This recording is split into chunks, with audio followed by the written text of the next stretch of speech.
because I was thinking like, okay, what would happen if the universe woke up all of a sudden and nothing was here? It was nothingness, pre-Big Bang conditions, right? Universe wakes up, pure consciousness, pure fucking consciousness, no differentiation, just consciousness, just pure awareness, right? No body, but infinitely conscious of itself, completely aware. Now, I was thinking like that, the initial reaction to that sense of being aware that you're nothing, that you're nothingness, it's this weird resonance. It would create horror, is what it would do. It would create this anguished terror from waking up and realizing you're here, you're some primordial thing, and then that terror would be... Why? I don't get it. Why? Well, it's like, imagine... Why would that be terror, especially if you don't have a body and you have no ego? Where's the terror? The terror comes from, this idea came to me when I was thinking like, what would happen if something fucked up and my consciousness got trapped in like a table or something like that? You know what I mean? Like, oh my God, how high were you? I was tripping. I was on LSD. And I was thinking, because I was looking at, this was when I was in science class. And I still remember I was tripping in high school. I had my head in my arms and I was looking at the fucking table. And for a second, it felt like my consciousness had shifted into the table and was kind of like trapped there. But isn't that a school of thought that everything has a consciousness? I mean, we've talked about it several times, that planets may very well be some sort of a superorganism that can't express itself in movement to us, so we don't think of it as a living thing or as a conscious thing. But the whole planet might have a type of consciousness. Well, imagine this, and let's just put into this weird idea, the idea that this infinite consciousness had some ability to experience aloneness. You know, loneliness, aloneness. It was just by itself. That's ridiculous, because that's a human idea or an animal idea. And yeah, the reason why you have this feeling of needing to be with someone is because that's how you fucking stay alive and don't get eaten by jaguars. It's built into you our can't system. experience. But my point is, you're attaching like these human thoughts to the universe. We're the universe. We are the universe. Humans are the universe. Right, but we're obviously here with a task. We are obviously some weird little crazy button-pushing monkey with a task. And this need for this task has ingrained into us all of these really needy characteristics that you can't associate gods with having. I'm not saying gods at all. I'm saying... universal consciousness, the universe itself. We are... One inarguable thing is we're an extrusion of the universe. That's what we are. We're the universe in extruding itself in the form of a thing that is capable of feeling loneliness, that is capable of... what you're saying is that the universe is everything, including people. Yeah, it's of everything. course. The whole universe isn't just the planets, it's not just the stars, it's every organism. Everything. So we're a part of everything. And we're the universe experiencing itself in this specific way. The universe has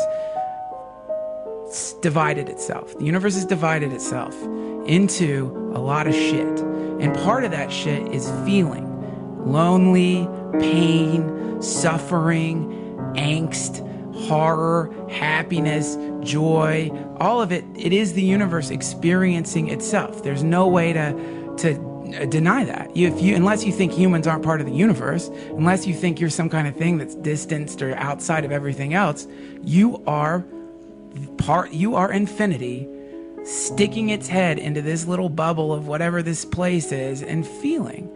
So what I thought was maybe what fucking happened was this consciousness. What did happen is we do know it exploded. We don't know if there was something before the Big Bang, but we do know it blew up. Something exploded. So I was thinking maybe it had some kind of fucking nervous breakdown. It shattered into a bunch of fucking infinite pieces of which we're one part.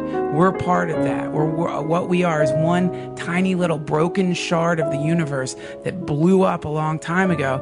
And it's like what I thought would be like this initial state of absolute horror. I think everyone in their own lives, in their own way, is dealing with it in a very small level. The fear of death, the fear of merging back into the nothingness, the fear, all that stuff manifests in your life as these like, is fear and weakness. And it's like, we're like tiny little fragments of the universe trying to fix itself on a minuscule level. That's what I was thinking when I was tripping out. if I looked at it, I look at it as like a program.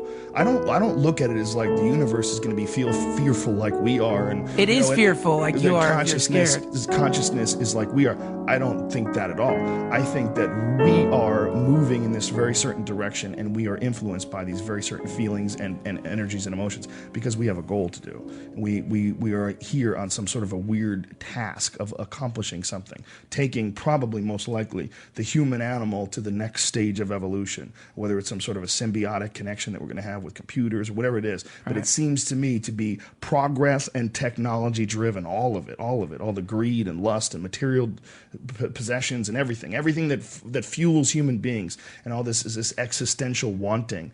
That I think is because that's just like the bee swarming around the queen and making a beehive. I think it's the same thing. I think we're moving in a way that's far more complex, and we have this, the illusion of free will and all these other things that are sort of, guiding us to believe that there's a much more grandiose thing, a plan to it all. But these poles and this ego and fear and death and the longing and loathing, it might really just be a part of our program that keeps us moving. What does McKenna call it? A strange attractor? Is that the idea? So it's like there's a magnet in the future, and that's a dumb word for it, but there's a thing in the future that's drawing us towards it and causing us to organize as it pulls us closer. It's an omega point. Teilhard de Chardin, there's a Jesuit priest talked about this too, which is that there's an organizing principle in the future that's drawing us towards it in this sort of like spiral that we're moving towards. Yeah, it's a nature. But McKenna had a really interesting way of looking at it, because McKenna's idea was that there is a foregone conclusion. There is an end point that must be reached, and that what this end point does is it makes things become more and more complex as they reach it, until it literally manifests itself.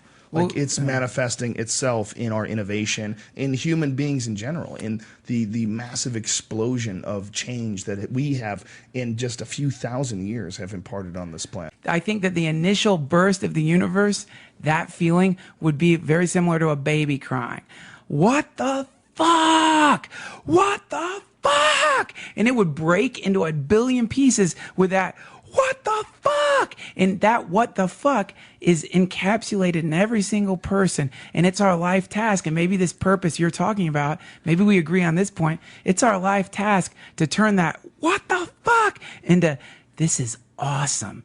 This is amazing. Oh my God, this is the best thing that could ever happen. And maybe as that feeling begins to escalate inside of people, which are parts of the universe, then maybe it'll keep escalating and escalating and escalating. So the universe goes into this like amazing cascade into like eternal bliss.